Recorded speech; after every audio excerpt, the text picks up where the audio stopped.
नागपुरात शिक्षण व्यवस्थेतील त्रुटी आणि पेपर लीकच्या घटनांविरोधात आज NSUI तर्फे मशाल मार्चचे आयोजन करण्यात आले आहे। शिक्षण वाचवा भविष्य वाचवा या घोषणेसह हा मोर्चा आज सायंकाळी 6 वाजता रामनगर चौक येथून सुरू होऊन कॉफी हाऊस चौकापर्यंत जाणार आहे। केंद्रीय शिक्षण मंत्री धर्मेंद्र प्रधान यांच्या राजीनाम्याची मागणी यावेळी करण्यात येणार असून शिक्षण क्षेत्रातील भ्रष्टाचार आणि गैरप्रकारांविरोधात आवाज उठवला जाणार आहे। वारंवार होणाऱ्या पेपर लीकमुळे विद्यार्थ्यांचे शैक्षणिक नुकसान होत असल्याचा आरोप NSUI ने केला आहे। या आंदोलनाला विद्यार्थ्यांचा किती प्रतिसाद मिळतो आणि प्रशासन यावर काय भूमिका घेते याकडे सर्वांचे लक्ष लागले आहे।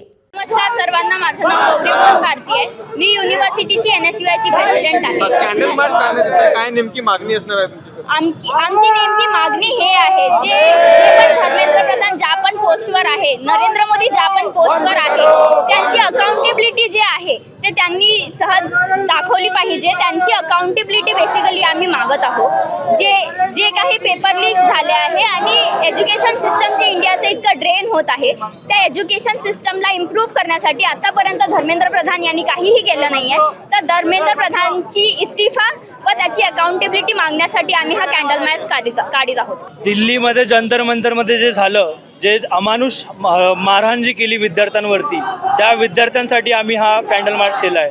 ज्या विद्यार्थ्यांनी सुसाईड केलं, त्यांचे प्राण गमावले, ज्यांची हत्या धर्मेंद्र प्रधानने केली, त्या विद्यार्थ्यांसाठी हा कॅन्डल मार्च आम्ही हा काढलेला आहे। आज आमची मागणी क्लिअर आहे, आम्हाला धर्मेंद्र प्रधानचं रेजिग्नेशन हवं आहे। जे पेपर लीक होत आहेत त्याच्यासाठी आम्हाला त्यांचं रेजिग्नेशन हवं आहे। लोक बोलतात की हे सगळे अँटी नॅशनल लोक हे प्रोटेस्ट करतायत, हे सगळे स्टुडंट्स आहेत, ते ऑर्गॅनिक स्टुडंट्स आहे, तुम्ही यांना अँटी नॅशनल म्हणू शकत नाही।